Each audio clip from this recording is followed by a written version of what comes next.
अस्सलाम वालेकुम। इस वीडियो में जो है वो हम लोग एएनएस के जो पास यूएचएस में एमसीक्यूज़ आए हुए हैं और हाई यील्ड पॉइंट्स हैं वो डिस्कस करेंगे। सबसे पहला पॉइंट देखें तो उसमें पूछा हुआ है कि जीआईटी इज़ इनर्वेटेड बाई, ठीक है। जीआईटी जो है उसको इनर्वेट करते हैं मस्कुरेनिक M3 रिसेप्टर्स और गैस्ट्रिक ग्लैंड्स जो है उनको इनर्वेट करते हैं M1 रिसेप्टर्स, ठीक है। मोस्टली जो है वो हमारे पास M3 रिसेप्टर्स ही इनर्वेट कर रहे होते हैं। गैस्ट्रिक ग्लैंड्स को M1 रिसेप्टर्स करते हैं और हार्ट में जो है वो हमारे पास M2 रिसेप्टर्स होते हैं, ठीक है। देन हमारे पास है हार्ट में एस ए नोड और ए बी नोड पे M2 रिसेप्टर्स प्रेजेंट होते हैं, ठीक है। ब्लड वेसल्स पे M3 रिसेप्टर्स होते हैं और दूसरा मेजर जो एक्शन होता है M3 रिसेप्टर्स का ब्लड वेसल्स पे वो ये होता है कि ये वेजोडाइलेशन कराते हैं हमारे पास, लेकिन नाइट्रिक ऑक्साइड के थ्रू, लाइक इनडायरेक्टली जो है ये वेजोडाइलेशन करवा रहे होते हैं नाइट्रिक ऑक्साइड के थ्रू। देन हमारे पास इंपॉर्टेंट पॉइंट जो है वो ये है कि रेनिन का रिलीज़ जो है वो अल्फ़ा 1 रिसेप्टर्स रेनिन को डिक्रीज़ करते हैं, ठीक है, और बीटा 1 रिसेप्टर्स जो है वो रेनिन को इंक्रीज़ करवाते हैं। इसी तरह इंसुलिन सिक्रीशन की बात करें तो अल्फ़ा 2 रिसेप्टर्स जो है वो इंसुलिन को डिक्रीज़ करवाते हैं, इंसुलिन की सिक्रीशन, और बीटा 2 रिसेप्टर्स जो है वो इंसुलिन की सिक्रीशन इंक्रीज़ करते हैं। देन हमारे पास इंपॉर्टेंट पॉइंट है कि अल्फ़ा 2 प्री सिनेप्टिक रिसेप्टर्स जो हैं वो ऑटो रेगुलेटेड होते हैं। लाइक अगर एसिटाइलकोलिन का लेवल जो वो ज़्यादा हो रहा है तो रिसेप्टर्स जो हैं वो हमारे पास उसको कम कर देंगे, ठीक है, लाइक ऑटो रेगुलेट होते हैं, ऑटो रेगुलेट कर रहे होते हैं। देन हमारे पास है कि आई में जो है वो सिंपैथेटिक नर्वस सिस्टम और पैरासिम्पैथेटिक नर्वस सिस्टम का क्या डिफरेंस है। एक्चुअली सिंपैथेटिक नर्वस सिस्टम में अल्फा रिसेप्टर्स आई पे प्रेजेंट होते हैं, ठीक है, और पैरासिम्पैथेटिक नर्वस सिस्टम में M3 रिसेप्टर्स जो हैं वो आई पे प्रेजेंट होते हैं। अल्फा रिसेप्टर्स जो है ना वो हमारे पास प्यूपिल की डायलेशन करवाते हैं और मिड्रियासिस काज करवा रहे होते हैं। इनका एकोमोडेशन के साथ कोई इतना खास ताल्लुक नहीं है, ठीक है। जो पैरासिम्पैथेटिक नर्वस सिस्टम है ना उसमें M3 रिसेप्टर्स प्यूपिल की कॉन्ट्रैक्शन करवाते हैं और हमारे पास मायोसिस करवा देते हैं, ठीक है। और दूसरा जो है ये हमारे पास एकोमोडेशन भी करवा रहे होते हैं थ्रू स्फिंक्टर ऑफ प्यूपिल आई की कॉन्ट्रैक्शन से।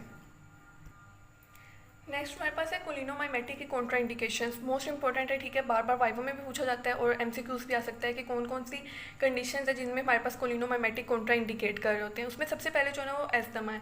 क्योंकि जो हमारे पास लंग्स है ना वहाँ पे ब्रोंक्यूल्स में प्रेजेंट होते हैं M3 रिसेप्टर्स और M3 रिसेप्टर्स वहाँ पे ब्रोंक्यूल्स की करवा रहे होते हैं कंस्ट्रिक्शन, ठीक है।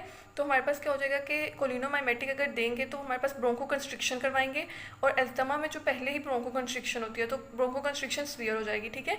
उसके बाद दूसरा जो है वो हमारे पास होता है गैस्ट्रो इसोफेजियल रिफ्लक्स डिजीज़, ठीक है। इसमें क्या होता है कि इसमें जो है HCl की सिक्रीशन पहले से ही ज़्यादा होती है, गैस्ट्रिक एसिड की सिक्रीशन ज़्यादा होती है, ठीक है। अगर हम कोलिनोमाइमेटिक देंगे तो हमें पता है कि कोलिनोमाइमेटिक जो है वो गैस्ट्रिक ग्लैंड्स की सिक्रीशन को इंक्रीज़ करवाता है थ्रू M3 रिसेप्टर, अभी पीछे हमने पहले पॉइंट पढ़ा है, ठीक है। तो अगर कोलिनोमाइमेटिक देंगे तो सिक्रीशंस और इंक्रीज़ हो जाएंगी और कंडीशन हमारे पास सीवियर हो जाएगी, ठीक है। उसके अलावा जो है वो डायरिया में कॉन्ट्रा इंडिकेट कर रहे होते हैं क्योंकि कोलिनोमाइमेटिक M3 रिसेप्टर्स के थ्रू जो है वो GIT में मोटिलिटी को इंक्रीज़ करवा रहे होते हैं, ठीक है। तो ये हमारे पास अगर कोलिनोमाइमेटिक देते हैं तो हमारे पास डायरिया मोर सीवियर हो जाएगा। पेप्टिक अल्सर भी similar to gastric oesophageal reflux disease ही है। देन हमारे पास है कि एड्रोफोनियम और नियोस्टिग्मीन और पायरिडोस्टिग्मीन का इनका क्या फंक्शन है। जो एड्रोफोनियम है वो हमारे पास इंडायरेक्ट एक्टिंग कोलिनोमाइमेटिक ड्रग है और ये इसका जो फंक्शन है वो ये है कि हम माइस्थीनिया ग्रेविस के डायग्नोसिस के लिए यूज़ करते हैं। अगर हम एड्रोफोनियम दें और माइस्थीनिया ग्रेविस की कंडीशन जो है जिसमें फेशियल वीकनेस वगैरह आता है, अगर वो 5 मिनट बाद लाइक 1 to 2 मिनट के लिए जो है वो रिजॉल्व हो जाए कंडीशन, तो इसका मतलब है कि पेशेंट जो है उसको पेशेंट को जो है वो माइस्थीनिया ग्रेविस है, ठीक है। और अगर उसकी कंडीशन सीवियर हो जाती है तो इसका मतलब पेशेंट को कोलिनर्जिक क्राइसिस है, ठीक है। एड्रोफोनियम एक्चुअली क्या करता है, माइस्थीनिया ग्रेविस को डिफ्रेंशिएट करता है हमारे पास कोलिनर्जिक क्राइसिस से। देन नियोस्टिग्मीन और पायरिडोस्टिग्मीन दोनों जो है हमारे पास क्वाटर्नरी माइंस हैं। क्वाटर्नरी माइंस होते हैं और कुछ होते हैं टर्शरी माइंस। क्वाटर्नरी माइंस जो है वो हमारे पास जो मेजर डिफरेंस है वो ये होता है कि क्वाटर्नरी माइंस जो है वो हमारे पास CNS क्रॉस नहीं कर पाते और टर्शरी माइंस जो है वो CNS क्रॉस कर लेते हैं। नियोस्टिग्मीन और पायरिडोस्टिग्मीन का जो फंक्शन है वो हमारे पास है ट्रीटमेंट ऑफ माइस्थीनिया ग्रेविस, ठीक है। Edrophonium diagnosis of myasthenia gravis करता है और नियोस्टिग्मीन और पायरिडोस्टिग्मीन जो है वो ट्रीटमेंट के लिए यूज़ होते हैं। देन हमारे पास फाइसोस्टिग्मीन है। फाइसोस्टिग्मीन टर्शियरी माइन है। इसका मतलब ये कि ये CNS को क्रॉस कर सकता है। CNS को क्रॉस कर सकता है तो ये एट्रोपिन की जो ओवरडोज है उसको ट्रीट करने में ये हेल्प करता है हमारे पास। देन मोस्ट इंपॉर्टेंट ग्लाउकोमा के ट्रीटमेंट के लिए हम कौन सी ड्रग्स यूज़ करते हैं, तो उसमें सबसे पहला जो ड्रग ऑफ चॉइस है वो हमारे पास पाइलोकार्पिन होती है, ठीक है, फाइसोस्टिग्मीन होती है और कार्बाकोल होता है। अगर पाइलोकार्पिन से पेशेंट नहीं रिजॉल्व कर रहा, लाइक उसकी कंडीशन रिजॉल्व नहीं हो रही, तो हम फाइसोस्टिग्मीन या कार्बाकोल की तरफ मूव करते हैं। नेक्स्ट जो पॉइंट जो है वो मोस्ट इंपॉर्टेंट है वाइवा के लिए कि जो नियोस्टिग्मीन, पायरोडोस्टिग्मीन और बिथाइनिकोल है ये कोलिनोमाइमेटिक है, ठीक है। और ये क्या करते हैं, कॉन्ट्रैक्शन करवाते हैं मोस्टली जगहों पे, ठीक है। तो इसका जो मोस्टली इंपॉर्टेंट वाइवा में क्वेश्चन होता है ना वो ये होता है कि ये कॉन्ट्रा इंडिकेट किन कंडीशन में कर रहे होते हैं। तो आपने याद रखना है कि ये हमारे पास यूरिनरी रिटेंशन को ट्रीट तो करते हैं, लेकिन अगर हमारे पास उन पेशेंट्स में जिनमें पहले से कोई ऑब्स्ट्रक्शन है, लाइक कोई स्टोन वगैरह प्रेजेंट है, तो वहाँ पे ये वाली ड्रग्स जो है वो कॉन्ट्रा इंडिकेट कर रही होती हैं। क्यों? क्योंकि मैंने बोला है कि ये जो है ये कॉन्ट्रैक्शंस को इंक्रीज़ करती हैं। तो कॉन्ट्रैक्शंस अगर ज़्यादा हो जाएंगी तो क्या होगा कि वहाँ पे जो है वो कोई होल प्रोड्यूस हो सकता है, ठीक है। और जिसकी वजह से नॉर्मल फ्लोरा के बैक्टीरिया आपको पता है प्रेजेंट होते हैं, तो वो बॉडी के अंदर मूव कर जाएंगे। Next, first line drugs for Alzheimer's disease. Alzheimer's disease के लिए फर्स्ट लाइन ड्रग्स कौन सी हैं? उनमें डोनेपाजिल है, राइवास्टिग्मीन है, ग्लेंटामीन है और टेक्राइन है, ठीक है। ये नाम आपने याद रखने हैं। देन हमारे पास है कि ऑर्गेनोफॉस्फोरस की अगर पॉइजनिंग होती है तो उसमें कौन सी ड्रग्स यूज़ करते हैं? उसमें हम एट्रोपिन यूज़ करेंगे, ठीक है। एट्रोपिन जो मस्कुलिनिक इफेक्ट्स को निगेट करेगी, और जो हमारे पास दूसरा एसिटाइल कोलिनेस्ट्रेस को रीजनरेट करने के लिए हम प्रेलिडोक्साइम यूज़ करते हैं। नेक्स्ट है कि ये क्वेश्चन आता होता है कि मिड्रियाटिक और साइक्लोप्लेजिक ड्रग्स बताएं, ठीक है। अगर हम मिड्रियाटिक ड्रग्स की बात करें तो उसमें आती है हमारे पास सिम्पैथोमाइमेटिक्स। क्यों? क्योंकि सिम्पैथोमाइमेटिक्स में हमने सबसे पहला पॉइंट ये डिस्कस किया था कि आई में जो है वो हमारे पास अल्फा रिसेप्टर्स प्रेजेंट होते हैं और वो प्यूपिल के डायलेशन करवा के वहाँ पे मिड्रियासिस करवा रहे होते हैं, ठीक है। लेकिन उसका मैंने बोला था कि उसका एकोमोडेशन में कोई इतना खास रोल नहीं होता, लेकिन जबकि हमने पढ़ा है कि कोलिनोमाइमेटिक जो है वो एकोमोडेशन करवा रहे होते हैं, और एकोमोडेशन के लॉस को हम साइक्लोप्लीजिया कह रहे होते हैं, ठीक है। तो अगर मिड्रियाटिक और साइक्लोप्लीजिक बोथ की बात करें तो उसमें हमारे पास एंटीकोलिनर्जिक ड्रग्स आएंगे, जिसमें एट्रोपिन है, होमेट्रोपिन है, स्कोपोलामीन है, ट्रोपिकामाइड है और साइक्लोपेंटोलेट है, ठीक है।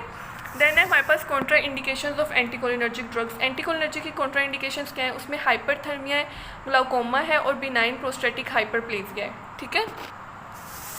देन हमारे पास एक बहुत इंपॉर्टेंट वाइवा का क्वेश्चन होता है कि एट्रोपिन जो है उसका डुअल लाइक बाईफेजिक इसको फंक्शन कहते हैं, बाईफेजिक एक्शन, कि इसके दो एक्शंस हैं। एक तो ये कि लो डोज पे जो है वो ब्रेडिकार्डिया करवा रहा होता है और हाई डोज पे टैकीकार्डिया करवा रहा होता है। इसकी रीज़न क्या होती है ये एक अलग से वीडियो मैंने बनाई हुई है, ठीक है। उसमें CVS की प्लेलिस्ट में प्रेजेंट होगी, वहाँ से आप देख सकते हैं।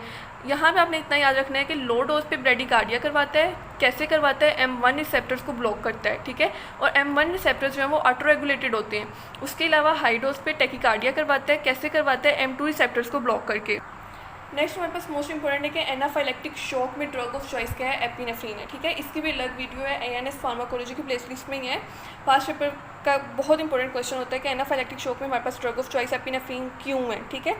तो इसको मैं यहाँ पे आपको थोड़ा सा बता देती हूँ कि जो एपिनेफ्रीन है उसका अल्फा-1, अल्फा-2, बीटा-1, बीटा-2 और बीटा-3 एगोनिस्ट रिएक्शन होता है, ठीक है। और एनाफाइलेक्टिक शॉक जो है वो एक एलर्जिक रिएक्शन होता है। इसमें क्या होता है? हिस्टामिन रिलीज होती है, वेसोडाइलेशन होती है, ब्रोंकोकंस्ट्रिक्शन होती है और हमारे पास लेरिंजियल एडिमा हो रहा होता है, ठीक है। अब एपिनेफ्रीन क्या करेगी कि हमारे पास बीटा-2 रिसेप्टर्स के थ्रू जो है वो करवा देगी ब्रोंकोडाइलेशन, ठीक है। और अल्फा-1 रिसेप्टर्स के थ्रू जो है वो वेसोकंस्ट्रिक्शन करवा के वेसोडाइलेशन को रिवर्स कर देगी, ठीक है। देन शॉक विद रीनल इंसुफिशेंसी, उसमें हम कौन सी ड्रग ऑफ चॉइस होती है? तो उसमें हमारे पास जो है वो डोपामीन जो है वो ड्रग ऑफ चॉइस होती है, क्योंकि डोपामीन जो है वो रीनल वेसोडाइलेशन करवाती है और रीनल ब्लड फ्लो इंक्रीज़ करवा के रीनल इंसुफिशेंसी को ट्रीट करती है। देन हमारे पास है कि एपिनेफ्रीन जो है ना वो लो डोज पे उसका बीटा इफेक्ट ज़्यादा होता है। मैंने पीछे अभी बताया कि एपिनेफ्रीन जो है वो अल्फा-1, अल्फा-2, बीटा-1, बीटा-2 और बीटा-3 एगोनिस्ट एक्शन होता है, ठीक है। लेकिन लो डोज पे उसका बीटा इफेक्ट जो है वो अल्फा एगोनिस्ट एक्शन से ज़्यादा होता है और हाई डोज पे उसका alpha agonist action beta agonist action से ज़्यादा होता है। देन मोस्ट इंपॉर्टेंट है कि most common side effect of alpha blocker. Alpha blocker का मोस्ट कॉमन साइड इफेक्ट जो है वो कौन सा होता है? तो वो आपने याद रखना है कि पोस्टरल हाइपोटेंशन होता है, ठीक है। वाइवा में अक्सर पूछते हैं कि पोस्टरल हाइपोटेंशन अल्फा ब्लॉकर से क्यों होता है। तो इसमें ये होता है कि जब हम लाइंग पोजीशन से स्टैंडिंग पोजीशन में आते हैं ना, तो हमारे पास जो ब्लड है वो लोअर लेग की वेन्स में जो है वो पूल अप हो जाता है, ठीक है। जब वहाँ पे ब्लड पूल अप होगा तो क्या होगा कि कार्डियक आउटपुट कम हो जाएगा। कार्डियक आउटपुट कम होगा तो क्या होगा कि वीनस रिटर्न कम हो जाएगा, ठीक है। अब हमारे पास ये होता है नॉर्मल कंडीशन में कि जो हमारे पास सिंपैथेटिक नर्वस सिस्टम है ना वो एक्टिवेट होता है और वो हमारे पास जो है एपिनेफ्रीन को इंक्रीज़ करवा के कार्डियक आउटपुट इंक्रीज़ करता है। लेकिन इस कंडीशन में क्या होगा कि हमारे पास कार्डियक आउटपुट इंक्रीज़ नहीं होगा, क्योंकि एपिनेफ्रीन की हमने सिक्रीशन को ब्लॉक किया हुआ थ्रू अल्फा ब्लॉकर। तो हमारे पास क्या हो जाएगा कि हाइपोटेंशन हो जाएगा, पोस्टल हाइपोटेंशन हो जाएगा और हमारे पास कार्डियक आउटपुट जो इंक्रीज़ होना था वो नहीं होगा, ठीक है। देन हमारे पास है कि इंट्रिंसिक सिंपैथेटिक एक्टिविटी कौन से बीटा ब्लॉकर्स शो करते हैं, ठीक है। इंट्रिंसिक सिंपैथेटिक एक्टिविटी को हम पार्शियल एगोनिस्ट एक्शन भी कहते हैं और ये हमारे पास दो बीटा ब्लॉकर्स शो करते हैं, पिंडोलोल और एसिब्यूटोलोल।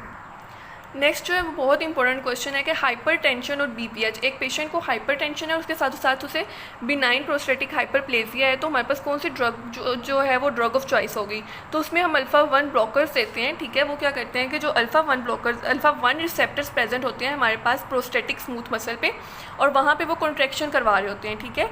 अब जब हम अल्फ़ा 1 एंटेगोनिस्ट दे देंगे तो वहाँ पे क्या होगा कि प्रोस्टेटिक स्मूथ मसल की जो है वो कॉन्ट्रैक्शन नहीं होगी और यूरिनरी रिटेंशन नहीं होगी, ठीक है, वो एलिविएट हो जाएगा। देन है हमारे पास कि टिमोलोल जो है उसमें एनेस्थेटिक एक्टिविटी नहीं होती, ठीक है, लैक करता है एनेस्थेटिक एक्टिविटी को, इसीलिए उसे हम ग्लाकोमा में यूज़ करते हैं। जिनकी हमारे पास एनेस्थेटिक एक्टिविटी होती है ना, उनको हम एक्चुअली यूज़ नहीं करते क्योंकि वो कॉर्नियल अल्सर्स काज करवा देते हैं।